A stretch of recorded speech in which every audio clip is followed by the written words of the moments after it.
Bonjour! Bienvenue sur le podcast Je marche donc je pense. Un podcast par Marie du Jardin des Talents. Des réflexions très personnelles sur la connaissance de soi.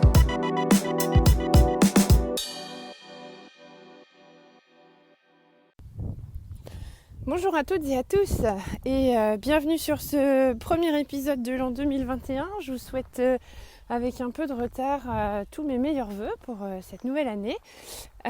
Quelle sera pour vous la direction à prendre cette année? Première petite question qui challenge un peu. Que vous souhaitez-vous à vous-même? Voilà, qu'est-ce que vous souhaitez pour vous en 2021? Eh bien moi je vous souhaite beaucoup d'amour pour vous-même, voilà, et d'équilibre et d'alignement. C'est un sujet qui me semble important pour moi, donc c'est celui que je vous souhaite. Voilà. Alors pour un nouveau sujet, j'ai pas mal d'idées, encore comme toujours, je dirais. C'est le problème de la pensée en arborescence. Donc j'avais pas mal de pistes, et puis finalement j'ai décidé d'opter pour... Qu'est-ce que je fais pour gérer ma colère? Allez, je vous explique. Voilà, ma formation de coach touche à sa fin. Et moi aussi, je suis un être humain avec ses peurs, ses craintes, ses besoins, ses croyances, ses valeurs. Et je dois avouer publiquement, mais bon, c'est pas face à vous parce que vous n'êtes pas en face de moi, mais c'est publiquement, que moi aussi, je fais preuve de limites limitantes pour la finalisation de ma formation, puisque je me suis mis des bâtons dans les roues toute seule sur cette fin de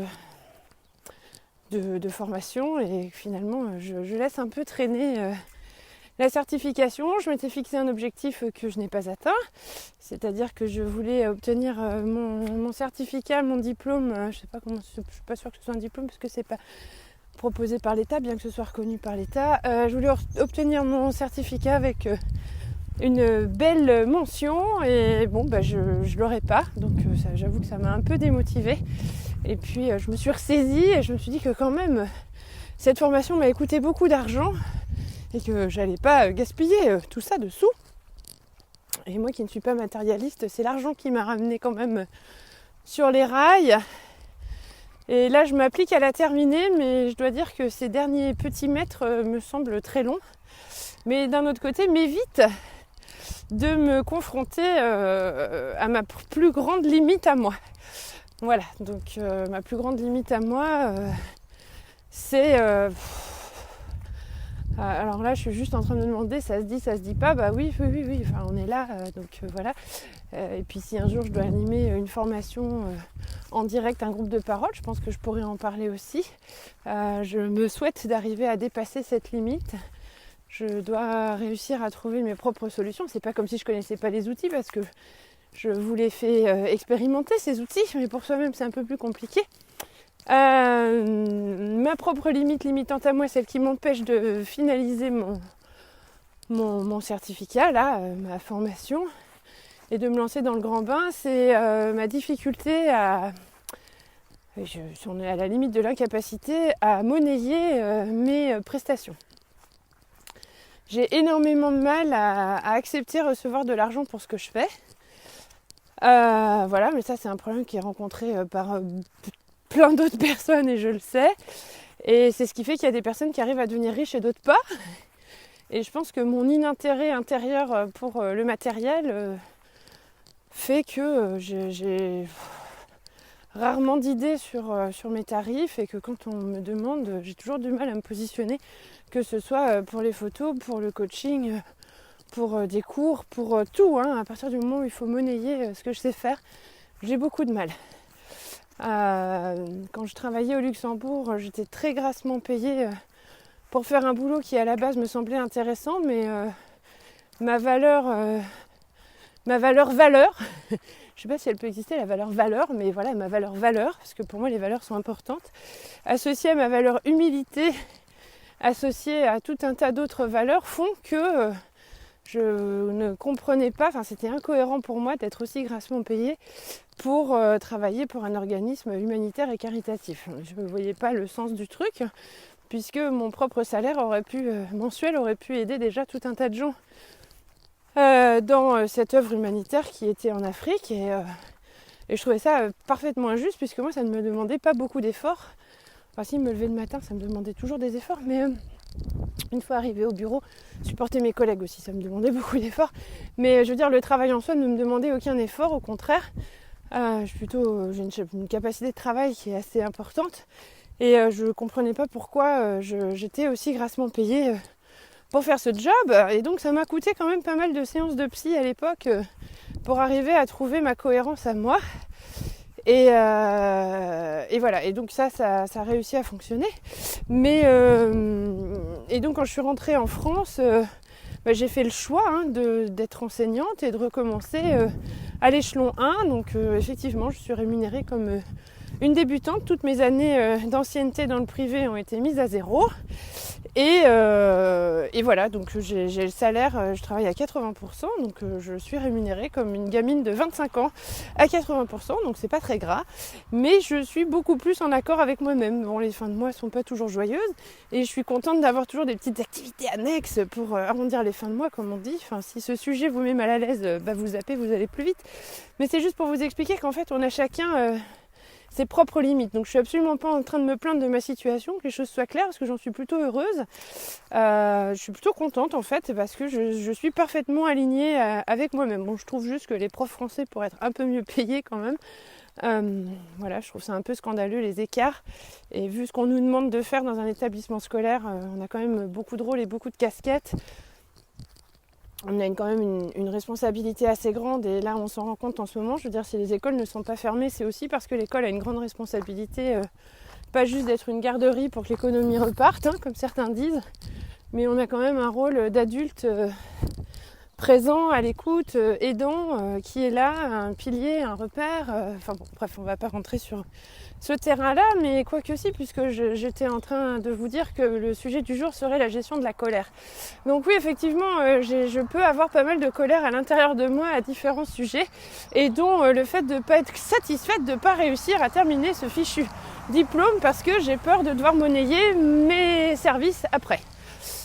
Ouais, ça me met, comme dirait ma fille, grave en colère avec moi-même. Voilà, ça c'est fait, ça c'est dit.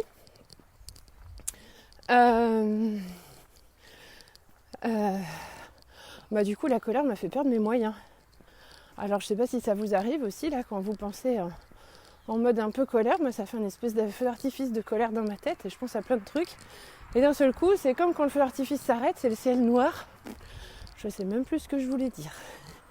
Et ça m'arrive souvent. Ça m'arrive en classe aussi, parce que parfois, je me mets en colère en classe. Et ça me fait ça en fait, ça me fait un feu d'artifice dans la tête, là, et après pouf, blackout total. Je sais plus ce que je voulais dire. On va retomber sur nos pieds, il n'y a pas de souci. Donc la gestion de ma colère, et pourquoi je voulais vous proposer des petits exercices ce matin, mais sur base d'une petite mise en bouche avant. Oh, il y a un chien. Au moins vous ne le voyez pas, vous ne sursautez pas. Moi, il m'a fait peur. Et donc, je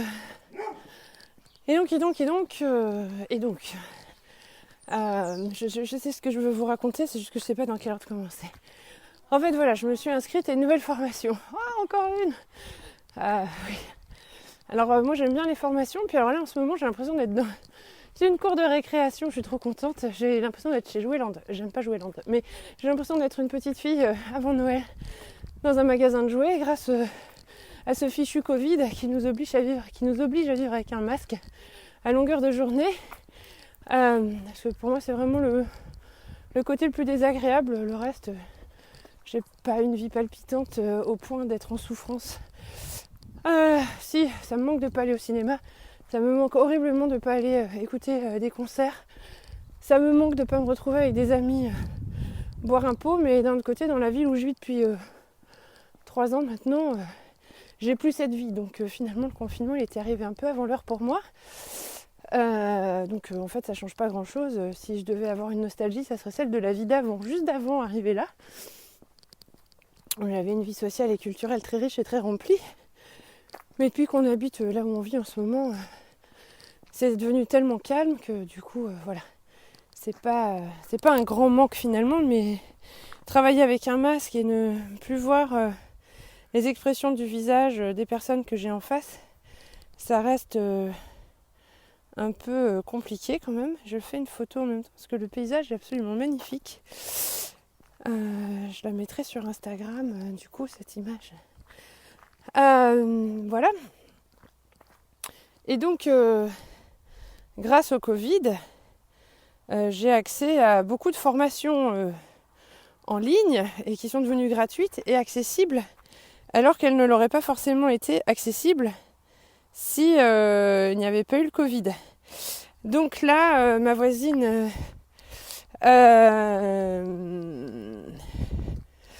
américaine, allemande, dont je vous ai déjà parlé, elle fait partie d'un organisme qui s'appelle AVP, Alternatives to Violence Project. Alors ça existe aussi en France sous le nom de AVP, mais j'ai fait un peu de recherche, c'est beaucoup moins visible qu'aux États-Unis. Aux États-Unis, ils sont quand même assez visibles. Et donc cet organisme propose des formations d'alternatives aux violences, et violences sous toutes ses formes. Hein. C'est pas juste la violence, la première image mentale qu'on a de la violence. Chacun a une définition de la violence qui n'est pas celle de son voisin ou de sa voisine. D'ailleurs, ça a fait l'objet d'un des premiers ateliers de la formation. C'était de définir le mot violence sous tous ses aspects, dans tout son spectre. Et comme nous sommes 16, on avait tous une vision très différente du mot violence. Et après, j'ai abordé le sujet à la maison, et ce qui semble être violent pour moi ne l'est pas forcément pour les autres personnes de ma maison. Et voilà, c'est chacun sa définition du mot violence. Et donc cet organisme propose une formation pour pouvoir devenir référent, facilitator, c'est-à-dire pouvoir animer des groupes de parole, intervenir au niveau local. Certains deviennent des visiteurs de prison. Alors ça, c'est pas trop mon kiff. Tirer des moins jeunes, ou je sais pas. Ouais, c'est pas trop ce que j'ai envie de faire. Moi, je suis toujours orientée sur les jeunes et le mal-être des jeunes. Donc voilà, j'ai plutôt envie d'intervenir auprès des parents et auprès des jeunes. Et donc, on apprend beaucoup de choses dans le cadre de cette formation. Donc là, je suis juste au niveau 1, qui permet juste de devenir basic, c'est-à-dire juste initié. Bonjour. Voilà. Et puis après, il y a 2 autres niveaux, je crois, de formation pour devenir référent. Et les exercices qu'on a fait le week-end dernier étaient très riches d'un point de vue personnel et m'ont permis de conscientiser des choses qui étaient inconscientes. Alors, je ne sais pas si je suis claire, on va clarifier tout ça. Alors, je vais vous demander un premier petit exercice qui est très court. Ça change un peu du format où c'est moi qui cause. Vous allez être un peu actif sur ce podcast-là. Et j'aimerais bien, à partir du moment où je serai certifiée, que mon syndrome de l'imposteur sera un petit peu atténué, vous proposer plus d'exercices en fait. Donc ce premier exercice, c'est très très simple. C'est vous vous concentrez, vous allez chercher votre énergie positive à l'intérieur de vous et vous visualisez un adjectif qualificatif positif qui commence par la même lettre que votre prénom. Et si votre prénom commence par une lettre peu commune, K, Z, Q, vous pouvez trouver une sonorité associée. K et Q peuvent être remplacés par un C et le Z par un S. Voilà, pour offrir plus de choix. Je l'ai fait avec mes élèves et avec Z, ça donnait Zoli et bon, c'était pas terrible quand même. Là, je vous laisse quelques petites secondes de réflexion.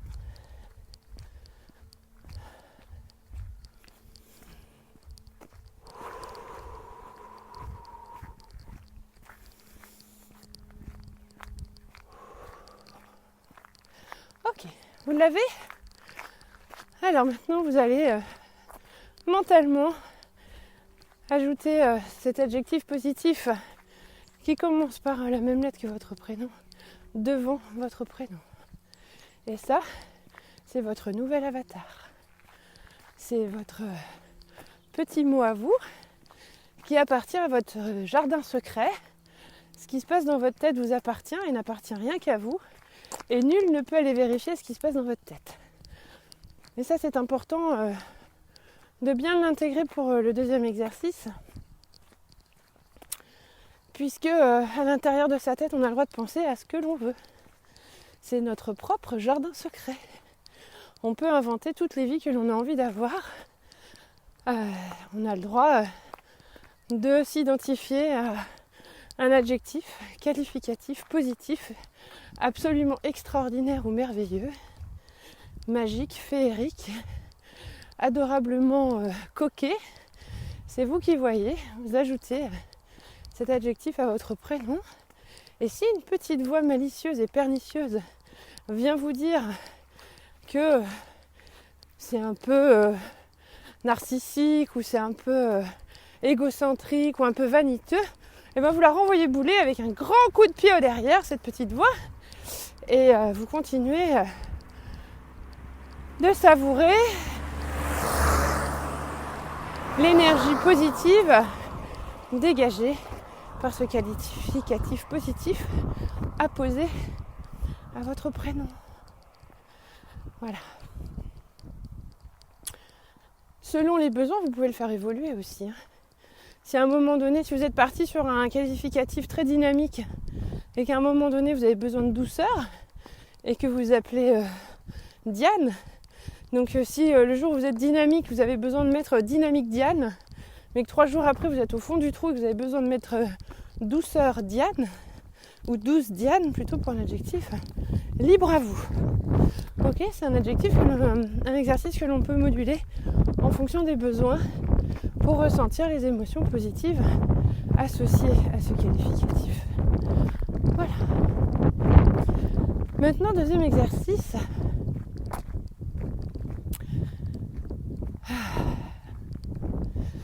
Vous pourrez me mettre en pause quand j'aurai donné la consigne pour accéder à votre chronomètre sur votre téléphone portable ou sur votre ordinateur ou sur votre montre.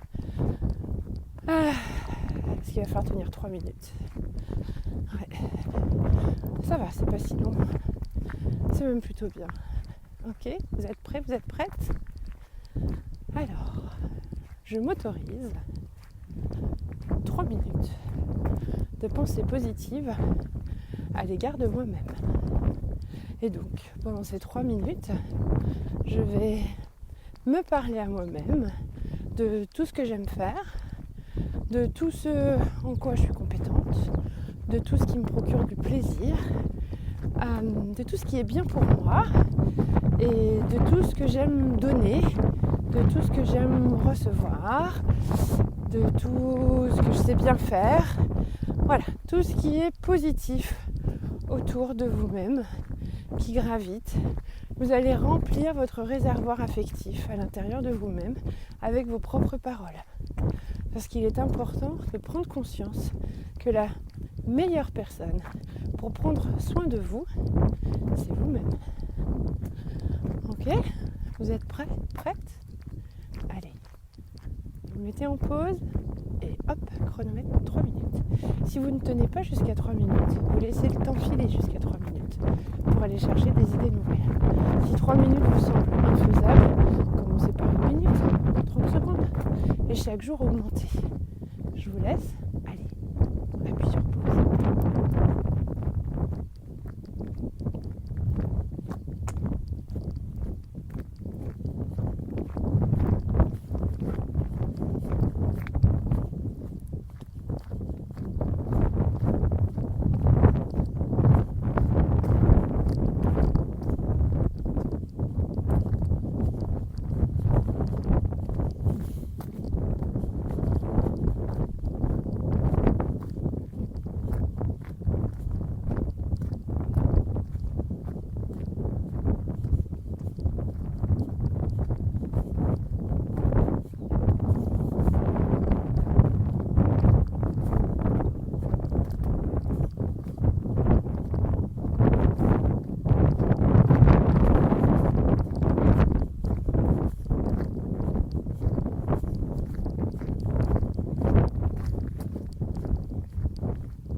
Ok, je vous reprends là. Je ne sais pas si vous avez fait pause. Je vais pas laisser couler les 3 minutes à m'entendre marcher dans la nature. Donc, comment vous sentez-vous maintenant ? Petite question. Comment vous sentez-vous maintenant ? Est-ce que vous vous sentez apaisé, joyeuse, serein, sereine, mal à l'aise peut-être, je sais pas. C'est pas le but de se sentir mal à l'aise. Cet exercice, c'est un exercice qui est faisable de façon ritualisée. J'encourage les personnes que j'accompagne en ce moment, celles que j'accompagne que j'accompagne encore depuis que je fais la formation là, donc ça a commencé mi-janvier, à justement ritualiser ce petit exercice et à s'octroyer ces 3 petites minutes pour soi dans la journée pour commencer. 3 petites minutes que l'on peut compléter avec d'autres questionnements. Et là peut-être vous êtes en train de vous dire, mais elle nous a pas dit qu'elle voulait parler de la gestion de la colère ce matin. Si, on est en plein dedans. Voilà, c'est le propos de ma prochaine question. Et puis de la mini-théorie, je sais pas, c'est pas de la théorie, mais de ce que j'ai envie de vous expliquer après. Voilà. La prochaine question à laquelle je vais vous demander de réfléchir, c'est quand est la dernière fois que je me suis mis ou mise en colère et qu'est-ce que j'en ai tiré de positif ou quelle était la dernière fois que j'ai géré une colère de façon positive. Je vais peut-être me reprendre. Repensez à la dernière fois où vous avez géré une montée de colère de façon positive. Ok ? C'est bon, vous visualisez la situation ? Un truc où vous n'avez pas débordé justement. Un truc que vous avez su gérer par vous-même. Ok ? Vous avez votre situation ? Alors si vous l'avez, essayez d'en filtrer tout ce que ça dit de positif sur vous. Voilà. Votre capacité à avoir pu déléguer une partie de cette colère à une tierce personne. Voilà, la dernière fois que je me suis mise en colère, c'était dans le cadre d'un conflit. J'ai compris que je ne pouvais pas le résoudre moi-même, du coup j'ai fait appel à une tierce personne. Donc j'ai été capable de gérer ce conflit de façon peaceful, comme disent les Anglais, les anglophones, de façon calme, enfin en paix quoi. Ok ? Ou j'ai reçu un mail qui m'a mis super en colère et avant d'y répondre, je l'ai posé, j'ai dormi dessus et j'ai répondu que le lendemain. Ou j'ai écrit sur une feuille toute ma colère et j'ai laissé poser pendant 2 heures et j'ai répondu après. Bon, voilà, quelle est la dernière situation de colère que vous avez réussi à gérer de façon positive ? Positive, c'est-à-dire que ça n'a pas dégénéré en réaction débordante. C'est-à-dire que vous l'avez géré de façon posée et calme. La colère est une émotion absolument normale. Elle est saine aussi et elle est porteuse. Ça, j'ai déjà évoqué le fait qu'elle puisse être fonctionnelle dans d'autres épisodes du podcast. Et on ne doit pas nier toutes les colères. Mais certaines colères sont clairement mauvaises pour nous et surtout pour notre entourage. Donc c'est important de savoir les gérer de façon positive. Alors, si vous n'avez pas de situation en tête, faites une pause sur le podcast, allez faire complètement autre chose et revenez pour la suite quand vous aurez votre situation. Et puis si c'est dans 3 semaines, c'est dans 3 semaines. Moi je ne saurais pas que vous avez appuyé sur pause. Il n'y a personne qui le saura. Si ça vous met mal à l'aise d'appuyer sur pause, il n'y a pas de compte rendu, il n'y a pas d'examen final à la sortie. Il n'y a pas un QCM de validation. J'ai bien participé au podcast, je marche donc je pense et donc voilà. Il n'y a personne qui va venir vous juger sur le fait que vous écoutiez ou non ce podcast en entier. Donc voilà, vous êtes libre, complètement libre et archi libre de mettre pause maintenant, de remarquer, de noter le minutage et puis de revenir écouter la suite quand vous aurez trouvé votre situation. Vous avez géré un conflit avec brio. Avec brio, oui, de façon positive.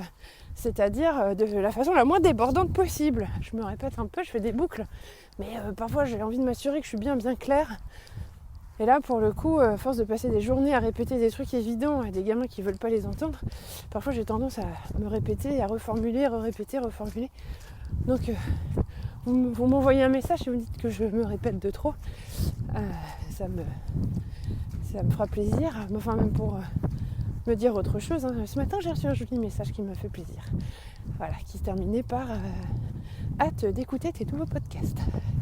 Donc ça me fait toujours plaisir. Merci. Ok.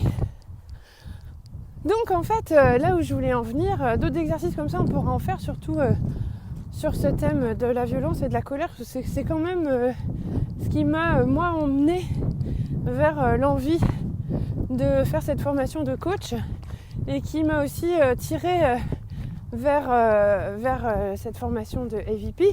C'est ce qui m'a aussi motivée pour faire le métier de prof. Oh mais c'est bizarre ça Marie, dis donc.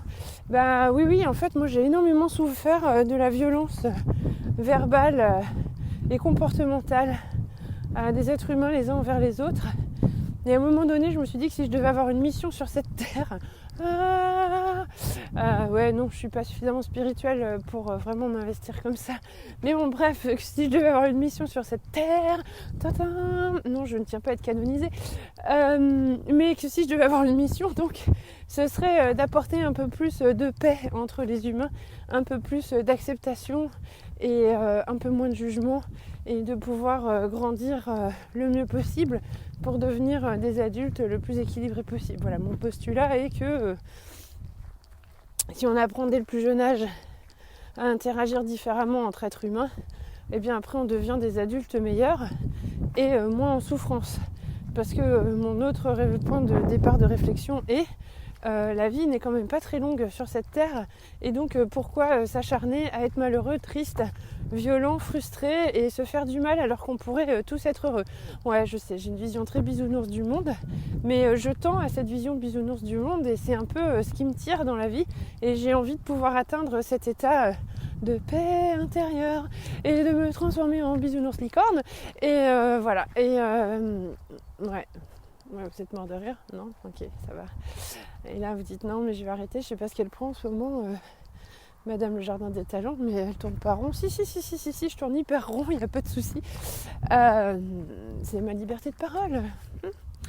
Ok, je vais peut-être devoir me réécouter et couper des passages, j'en sais rien. Non, je laisse.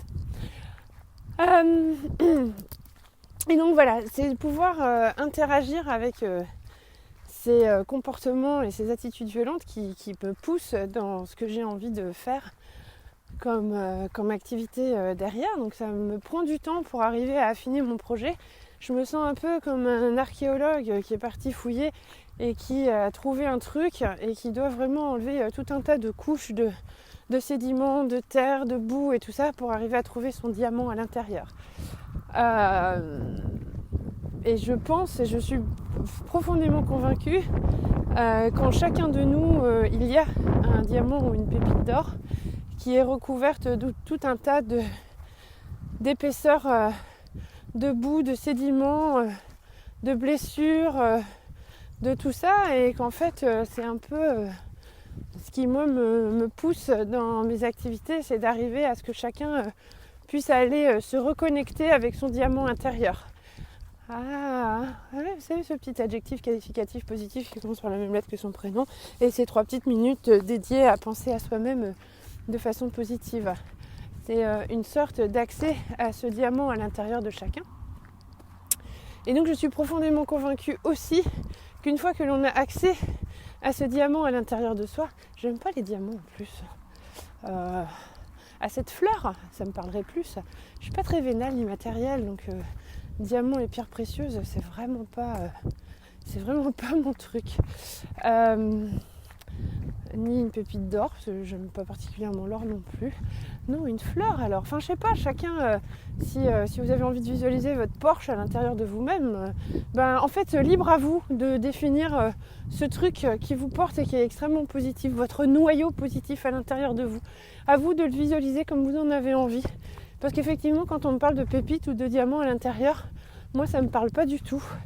Je préfère voir une magnifique pivoine rose. Mais franchement, splendide pivoine ou une très belle renoncule. Voilà, une espèce de fleur comme ça, majestueuse et magnifique, mais plutôt rose. Ouais, je sais pas ce que j'ai avec le rose depuis toute petite, c'est un gros truc.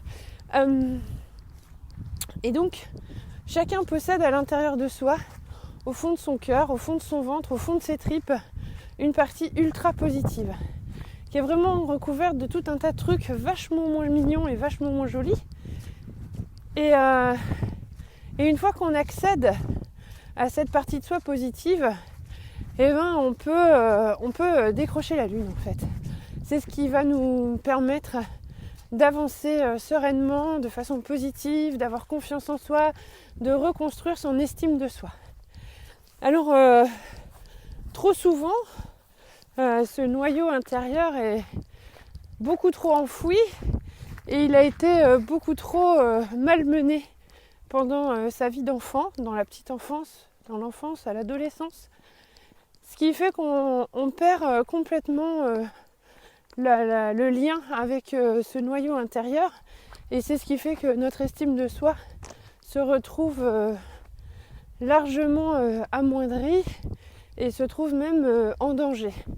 Et quand l'estime de soi est entachée par différents événements qui peuvent aller de choses très simples à des choses beaucoup plus complexes, on a du mal à avancer dans la vie et on a aussi énormément de mal à gérer sa colère. Et quand on a du mal à gérer sa colère, on a des réactions débordantes et on entre dans une espèce de cercle vicieux qui donne un truc du genre je vaux rien. De toute façon, comme je vaux rien, je me mets en colère. Et donc comme je me mets en colère, j'ai des réactions débordantes. Donc je crée un biais cognitif. Un biais cognitif, on l'a déjà vu, c'est un espèce de raccourci ultra rapide que fait le cerveau. Et donc ça confirme bien ma croyance que je vaux rien quoi. De toute façon, on me l'a toujours dit, je vaux rien. Voilà, tu sais pas faire, t'es nul, t'es lent, t'y arriveras jamais. Voilà. Donc du coup, on alimente nous-mêmes notre cercle vicieux et on gère de moins en moins bien la colère. Et puis en plus, on a des réactions débordantes en toute impunité. Je sais pas, est-ce qu'il y a un verbe pour impuniser ? Non, ça doit pas exister ça. Mais je pense que vous comprenez le principe en fait. C'est-à-dire que les réactions débordantes deviennent, pour la personne en tout cas, un truc complètement normal, et donc la personne ne se rend même plus compte qu'elle est dans ses réactions débordantes, puisque de toute façon elle ne vaut rien et qu'elle a des réactions débordantes et qu'elle se met en colère et que c'est son mode de fonctionnement et qu'on ne pourra pas la changer et qu'elle est comme ça parce que de toute façon elle vaut rien et que du coup elle se met en colère, et quand elle est en colère elle a des réactions débordantes, et hop là, et on fait des grands tours de grande roue là, wouh, wouh. Et donc les personnes qui savent pas gérer leur colère vont avoir tendance à tétaniser les gens qui se trouvent autour d'eux. Donc du coup, ils vont faire peur aux autres. Donc du coup, les autres vont moins se confier à eux, vont être moins dans la relation sociale avec eux. Donc du coup, ils vont encore plus accroître leur croyance qu'ils valent rien et que personne les aime et qu'ils sont nuls. Et donc, ils vont avoir de plus en plus de réactions débordantes dans leur colère. Et hop là, et on est reparti pour un tour de grande roue et tout va mal. Ça donne le tournis. Et donc ma mission à moi de vie, est-ce que c'est une mission de vie ? Tadam, je ne sais pas. Super, Marie est arrivée avec sa cape magique. Non, je n'ai rien consommé ce matin, je suis juste de bonne humeur en fait. Ça faisait un moment que ça m'était pas arrivé, mais voilà, je suis juste de bonne humeur. Je suis de bonne humeur ce matin. Oula, ça va pas mieux. Et donc voilà, en fait, on est dans le cercle vicieux. Hop. Et puis on perd de plus en plus accès à son noyau intérieur. c'est rude, hein. Moi, ça me donne envie de pleurer à chaque fois.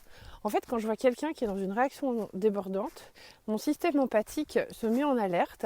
Et parce que comme je suis consciente du mécanisme de la colère, mais depuis toujours, j'ai toujours su pourquoi, au fond d'eux, pourquoi les gens se mettaient en colère à cause de ce mal-être. Mais toute petite, hein, mais déjà je le sentais. Et en fait, quand je vois des gens qui se mettent en colère, je pleure. Mais je pleure pas forcément parce que j'ai peur de la colère de l'autre, mais je pleure parce que je vois bien que la personne en face de moi est profondément malheureuse. Kirikou et la sorcière Karaba.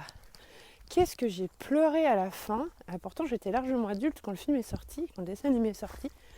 Mais au moment où Kirikou comprend qu'il faut enlever les épines du dos de Karaba, parce que cette horrible colère est liée à toutes ces blessures qui lui font mal, j'ai pleuré toutes les larmes de mon corps. Je me suis dit, enfin, une métaphore magnifique de ce que vivent tous ces gens qui sont en colère.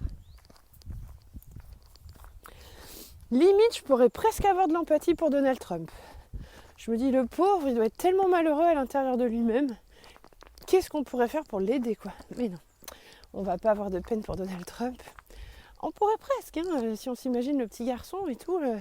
Se dire que dans une de mes classes, j'ai peut-être un enfant qui va terminer comme Donald Trump parce que personne n'aura été sur son chemin pour lui redonner un peu de confiance en lui, accéder à son noyau intérieur. Ouais. Je me dis, le pauvre, il n'a pas rencontré les bonnes personnes.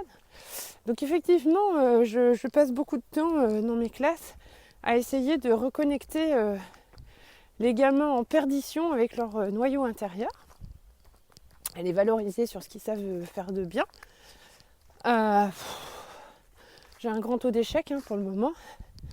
Voilà, parce que c'est pas parce que pendant un dixième de seconde, quelqu'un leur aura dit quelque chose de positif qu'en plus ils n'ont pas la capacité à entendre parce que leur noyau intérieur est tellement éloigné de la réalité que du coup ils peuvent pas l'entendre. Mais je me dis au moins si à un moment donné ça pouvait juste rester marqué quelque part en eux, ça pourrait peut-être éviter qu'ils deviennent des Donald Trump à leur tour. Bon, tout le monde ne devient pas Donald Trump, heureusement. Voilà. Je me suis un peu égarée en fait, je crois là. Non, je suis sur le bon chemin pourtant, celui qui va me ramener à la maison. En fait, la gestion de la colère, elle n'est pas forcément sur tout ce qu'on peut mettre en place d'artificiel pour arriver à gérer sa colère. La gestion de la colère, elle vient principalement de cette reconnexion à son noyau intérieur. Quand je sens la colère monter en moi, je peux me raccrocher à mon adjectif qualificatif positif qui commence par la même lettre que mon prénom. J'ai aussi le droit de me recueillir à l'intérieur de moi et de ne penser qu'à ce qui me fait plaisir. Et si ce qui me fait plaisir, c'est savoir que ce soir, je vais manger des pizzas en regardant un film sur Netflix avec mes enfants, et ben ça me suffit déjà. Ma grande m'a demandé à regarder Titanic et comme il dure très très longtemps, je pense que ce soir, on va manger des pizzas en regardant Titanic. Voilà, une grande soirée en perspective. Les enfants seront contents et moi je suis contente de partager ces moments-là avec mes enfants.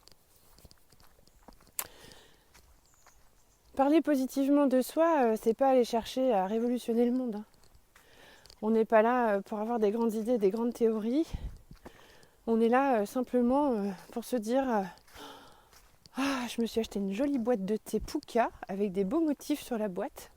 J'adore. Vous voyez ce que je veux dire? Quelque chose de positif pour soi, c'est pas forcément un truc qui coûte cher.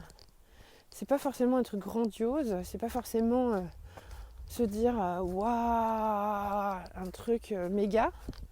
Ça peut être aussi une reconnexion aux petits plaisirs de la vie. Mais des tout petits plaisirs de la vie. J'ai trouvé un caillou en forme de cœur en allant me promener un jour. Et ça m'a fait du bien. Parce que j'ai su que j'avais la capacité à voir autre chose dans un caillou, que je pouvais y voir une jolie forme. Et par exemple, pour revenir sur ma voisine allemande américaine, elle était trop fière l'autre jour de me montrer un caillou qu'elle a trouvé lors d'une balade qui ressemble à un lapin. Et effectivement, il ressemble à un lapin. Et parfois, je ne sais pas pourquoi, j'ai cette image mentale du caillou en forme de lapin qui revient, ça me redonne le sourire et hop, ça repart. La gestion de la colère, c'est pas c'est que j'essaie de faire une phrase positive sans négation dedans. C'est aussi parler de soi de façon positive, donc en n'utilisant plus les ne pas, les jamais, les ne plus, les j'y arrive pas et tout ça. C'est pas dire j'aime pas, c'est justement j'aime. J'aime bien, j'aime respirer au grand air le vendredi matin et enregistrer un podcast. J'aime ce moment où je suis dans ma voiture et que j'ai tous les possibles devant moi, écouter un podcast, écouter de la musique, appeler une copine. J'aime aller manger chez ma mère quand elle me donne les 3/4 de ce qu'elle a préparé pour moi le midi pour que je ramène à ma petite famille et que le soir je n'ai pas besoin de cuisiner. Ça c'est cool.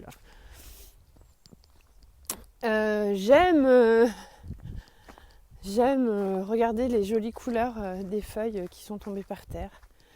J'aime entendre le bruit des oiseaux. Vous voyez ce que je veux dire ? Se remplir son réservoir positif, c'est vraiment aller dans une première étape, toute première étape. Aller sur les choses les plus simples possibles pour aller essayer de déblayer déjà une première couche de sédiments qui enveloppe le noyau. On ne va pas tout de suite aller s'attaquer au pont-levis et à la muraille et d'abord on va aller juste déblayer un tout petit peu la poussière autour en s'autorisant des petites phrases positives. Et plus on va prendre l'habitude de parler de soi-même de façon positive, et plus on va pouvoir aller chercher des éléments de plus en plus complexes, on va dire. Et surtout, ce qui est important quand on est face à une situation difficile et délicate, face à une situation qui occasionne de la souffrance, face à une situation qui blesse, même si on ne comprend pas forcément sa primo-réaction, la réaction première que l'on a, c'est d'essayer de l'analyser, de se demander qu'est-ce que ça dit de positif sur moi.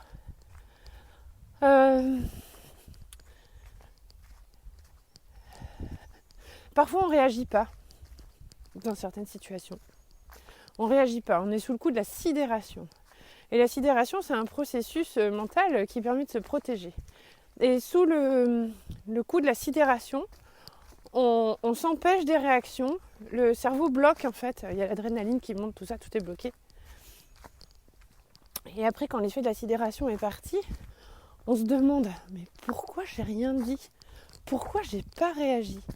Et en fait, plutôt que de se poser une question qui commence par « pourquoi ?», qui est extrêmement culpabilisatrice, posez-vous la question de « qu'est-ce qui m'a empêché de réagir autrement ?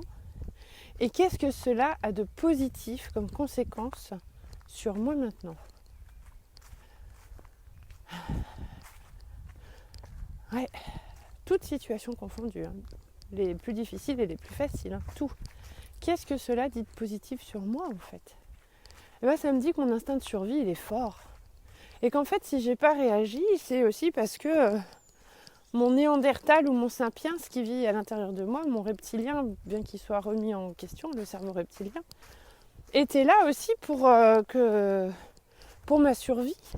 C'est vraiment un instinct de survie, la sidération. C'est ce qui permet de ne pas se mettre plus en danger. Et si on est face à quelqu'un qui a une réaction débordante, une grosse colère, et qu'on se retrouve complètement...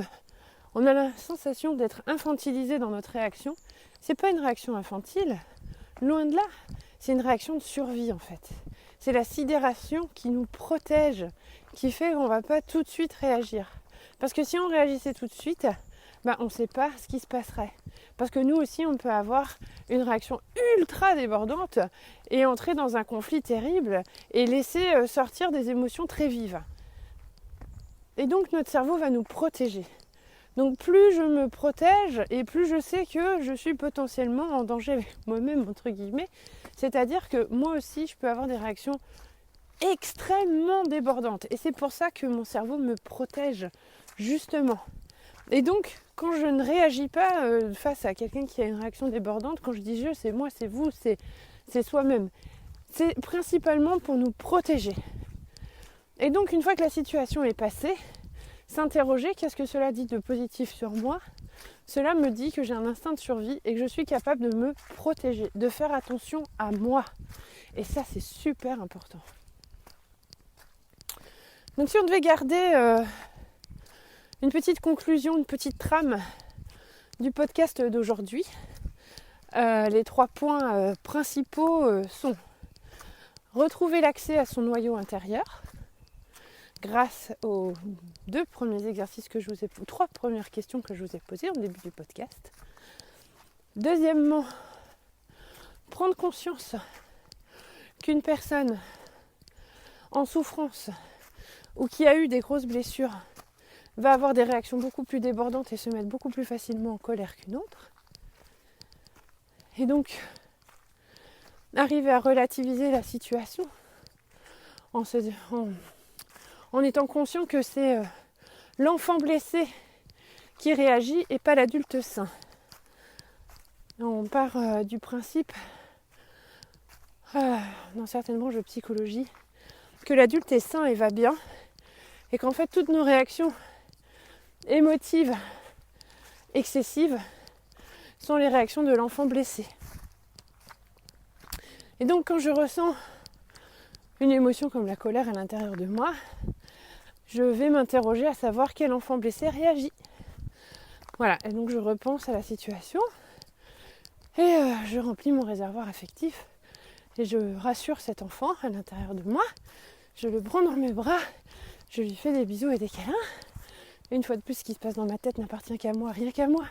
Et personne n'a le droit de venir juger ce qui se passe dans ma tête, puisque personne ne vient voir ce qui se passe dans ma tête. Personne n'a encore le pouvoir magique d'ouvrir le capot du cerveau et d'aller regarder ce qui se passe dedans. Donc c'est chez moi.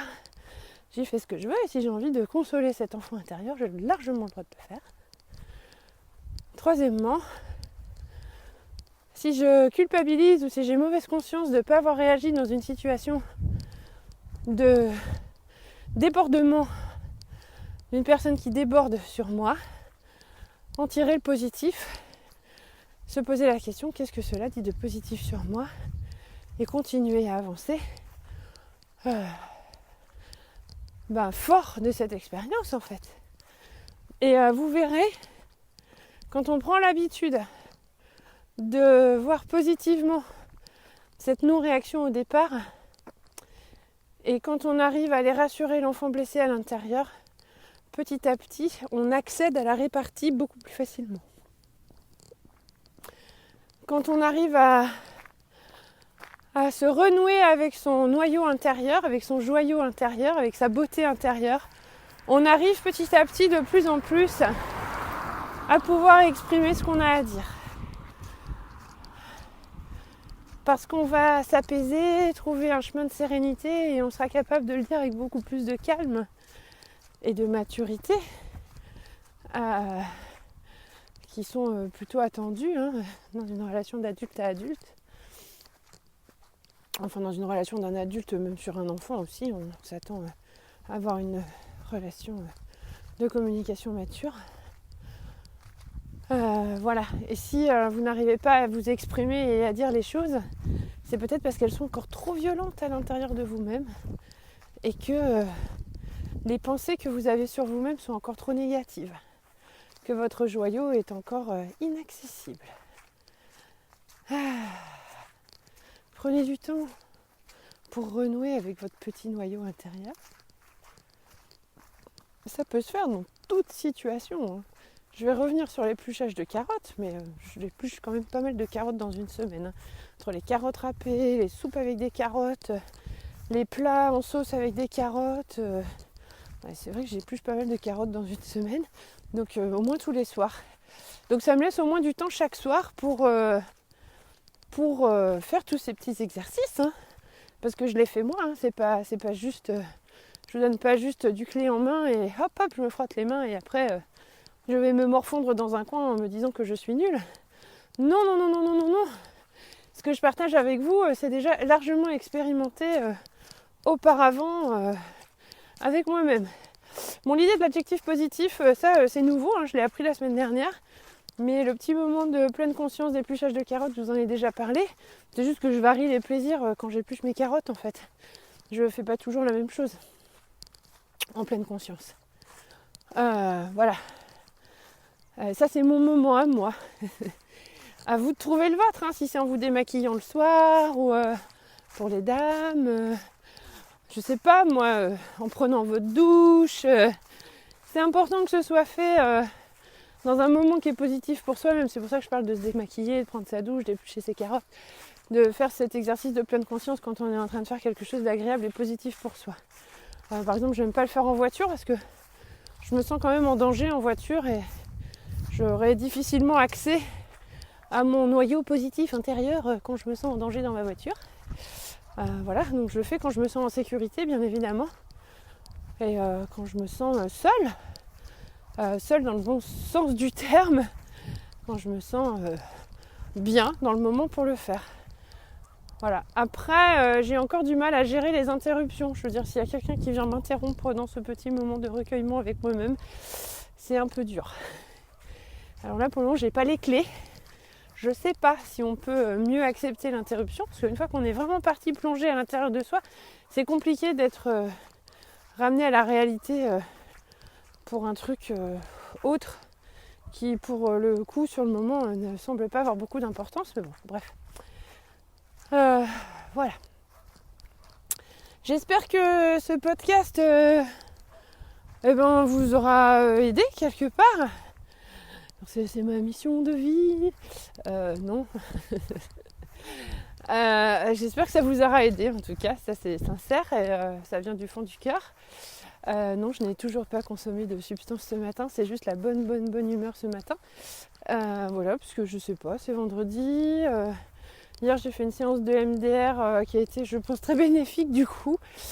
Voilà. Oui, on a vécu un choc traumatique au niveau de l'école il y a quelques semaines. Et donc, j'ai découvert le terme de... alors, comment elle m'a dit un trauma vicariant. Je crois que c'est ça.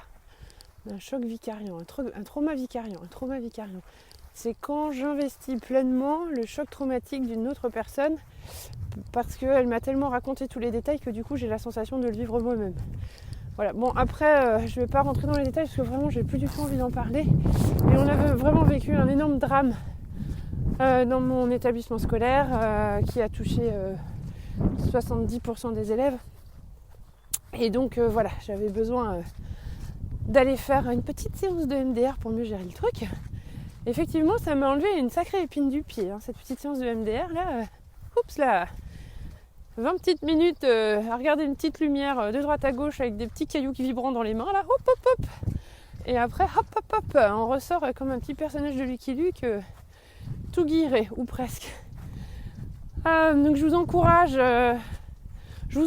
en fait, voilà, à trouver un thérapeute qui pratique le MDR parce que c'est quand même assez utile. On a tous vécu des chocs traumatiques, on vit tous des situations qui ont pu affecter notre construction personnelle et savoir qu'il existe une technique très très simple et peu invasive en fait, parce qu'on n'est pas obligé, c'est pas freudien comme truc, hein, on va pas chercher à savoir si c'est le lien fusionnel avec la mère, du grand-père, du truc, du machin, du bidule. Non, on expose les faits concrètement et voilà, après, soit le thérapeute utilise ses doigts pour faire bouger les yeux, soit il a une petite lampe ou des petits cailloux, enfin voilà, un petit accessoire. Et en fait, ça marche super bien, surtout si vous êtes réceptif aux techniques type hypnose. C'est vraiment très très efficace et ça permet de dépasser... de ranger ses casseroles, quoi, tout simplement. Et puis une fois que la pièce est rangée, tout de suite on va quand même beaucoup mieux. Et de vivre bien avec des événements traumatisants, mais de plus les vivre de façon traumatique. Voilà, de vivre avec en fait, de savoir que ça fait partie de la vie, que ça nous appartient, mais qu'on peut avancer sans traîner ce boulet au pied à longueur de journée, et sans non plus se victimiser ou sans le prendre comme une excuse. Oui, mais tu comprends. Voilà, moi j'ai été comme ça aussi. Hein. Oui, mais tu comprends. Oui, non, à un moment donné, j'ai eu envie d'avancer. Et de me dire, non, en fait, je pense qu'on peut avancer même avec des choses difficiles que l'on a pu vivre.